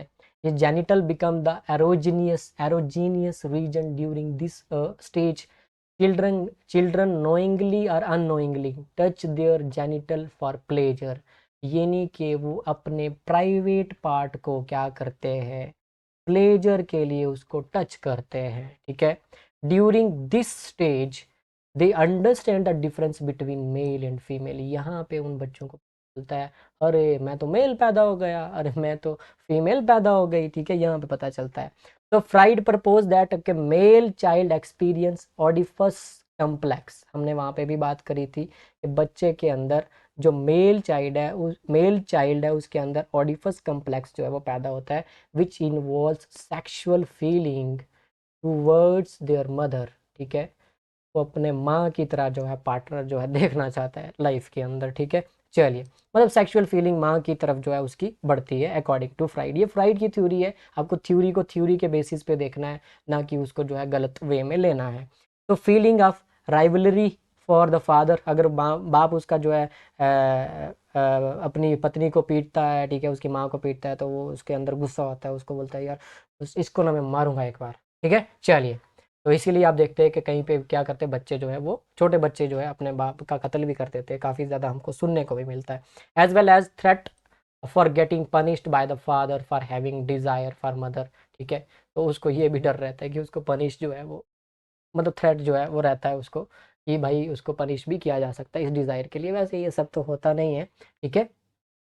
फ्राइड के हवाले से तो ये फ्राइड कह रहे हैं, लेकिन ये चीज़ मेनली समाज के अंदर होती नहीं है, ठीक है। तो मैं भी शायद कहीं एग्जिस्ट करती हो। So counterpart of Oedipus complex, लड़की के अंदर जो है वो कौन सा आपका चीज़ डेवलप होती है, आपका एलेक्ट्रा, ठीक है। एलेक्ट्रा कम्प्लेक्स जो है लड़की के अंदर जो है आपका डेवलप होता है, ठीक है। Experienced by female child, it involves the sexual attraction to father, ठीक है। बाप की तरफ जब बढ़ती है, वही सेम चीज़ें ऊपर वाली, जो लड़का जो है वो अपना ठीक है वो एक इंतकाम लेना चाहता है, उसी तरीके से लड़की यहाँ पे फादर के जो है मदर के जो है उससे वो इंतकाम लेना चाहती है, जो भी है what ever. Successful resolution of this complex develop mature sexual identity. अगर यहाँ पे बच्चे को अच्छे तरीके से बता दिया जाए सेक्स रिलेशन के बारे में, सेक्सुअल डिज़ायर के बारे में बाय द पेरेंट्स, सो इसीलिए कहते हैं सेक्स एजुकेशन बहुत ज़्यादा ज़रूरी है। तो यहाँ पे अगर बच्चे को प्रॉपर तरीके से बता दिया जाए तो उसके अंदर एक कॉन्सेप्ट पैदा हो जाएगा, इन सेट टैबो का कॉन्सेप्ट पैदा हो जाएगा, यानी कि आप अपने किन में जो है सेक्सुअल इंटरकोर्स नहीं कर सकते। सो यहाँ पे उसकी सेक्सुअल आइडेंटिटी जो है उसको मैच्योर कर सकते हो, और इसका सारा का सारा जो आपका क्या बोलते हैं रिस्पॉन्सिबिलिटी है उसके माँ बाप के ऊपर है। अगर किसी अगर किसी घर के अंदर इस तरीके के वेरिएशन अगर पाए भी जाए तो वहाँ पे बच्चे की जो है वो गलती नहीं है, उसके माँ बाप की गलती है। इसके ऊपर एक ना मूवी है, बहुत बढ़िया मूवी है आपकी, ओ माई गॉड 2, जिसमें बहुत ही अच्छे से इस कॉन्सेप्ट को जो है वो बताया गया है। ठीक है, वहाँ पे माँ बाप किस चीज़ से लैक कर जाते हैं तो वो आपको जो है करना चाहिए। वहाँ पे एक बच्चा होता है तो वो मास्टरबेशन कर लेता है, देन वट एवर जो भी फिर कोर्ट में केस जाता है। तो एक बहुत अच्छा कॉन्सेप्ट है उस मूवी का, आप सब लोगों को वो मूवी देखनी चाहिए, बहुत ज़बरदस्त मूवी है वो। According to Freud by the end of this stage personality is formed completely. फिर उसके बाद बच्चा एक ऐसी स्टेज में बढ़ता है जिसको लेटेंसी स्टेज बोलते हैं, 6 to 12 ईयर स्टेज होती है। यहाँ पे ये वाले सारे डिज़ायर बच्चे के अंदर से ख़त्म हो जाते हैं, बच्चा अब एक्टिविटी की तरफ बढ़ता है, एनर्जी से भरा पड़ा रहता है, मस्कुलाइन पावर खतरनाक तरीके से उसके आ रहे होते हैं। सो अपने आप को चैनलाइज करता है टूवर्ड्स एजुकेशन की तरफ, अपने आप को जो है ले जाता है स्पोर्ट्स और सोशल एक्टिविटीज़ की तरफ ले जाता है। तो this lead to little interest for the opposite gender. यहाँ पे हल्का सा जो है अपोजिट जेंडर की तरफ उसका इंटरेस्ट होता है, वगरना सारा इंटरेस्ट जो होता है उसका स्पोर्ट्स, सोशल एक्टिविटीज़, एजुकेशन की तरफ होता है। फिर फाइनल स्टेज आती है आपकी जेनिटल स्टेज, जो 13 ईयर्स से अडल्टहुड तक जो है आपकी चलती है। तो यहाँ पे बच्चा जो है अपने दोबारा से उसी सेक्सुअल एनर्जी को लेकर के वापस आता है, sexual energy returns again in this stage. जिसने पिछली स्टेज के अंदर यानी कि थर्ड स्टेज के अंदर जिसके माँ बाप ने उसको क्लियर कर दिया है, सो इट मीन्स यहाँ पे वो अपना जो एक सेक्सुअल रिलेशन बनाएगा तो वो हेल्थी सेक्सुअल रिलेशन बनाएगा। अदरवाइज जिसने वहाँ पे इन चीज़ों को क्लियर नहीं किया है तो वो जो है आपका एक बैड वे के अंदर, एक बैड रास्ते को जो है वो अख्तियार कर लेगा। Successful completion of previous stage which help in developing a mature intimate relationship with the opposite sex, whereas unresolve issues, ठीक है, जो उसको पहली स्टेज के अंदर नहीं पता चले, ठीक है, वो जो उसकी साइकोलॉजी को जो है अटैक कर रहे थे, will start exhibiting during adulthood, यहाँ पे फिर से परेशान करेंगे, leading to difficulty in establishing healthy intimate relationship with the opposite sex. तो यहाँ पे वो उन चीज़ों को पूरा नहीं कर पाएगा। ठीक है, चलिए, तो फ्राइड की थ्योरी को हमने, सिगमंड फ्राइड की थ्योरी को हमने डिटेल के अंदर जो है वो डिस्कस कर लिया है। ठीक है, अब अगले लेक्चर के अंदर जो है ये आपका लास्ट लेक्चर होगा, अरिक्सन की जो है साइकोलॉजिकल थ्योरी को हम डिस्कस करेंगे, उसके अंदर 8 स्टेजेस हैं उनको डिस्कस करेंगे। देन हमारा ये जो पार्ट है, जो आपका लेक्चर है, आपका सेकेंड यूनिट के जितने भी आपके सिलेबस है जो आपका वो ख़त्म हो जाएगा। तो तब तक के लिए खुदा हाफिज़, रब राखा।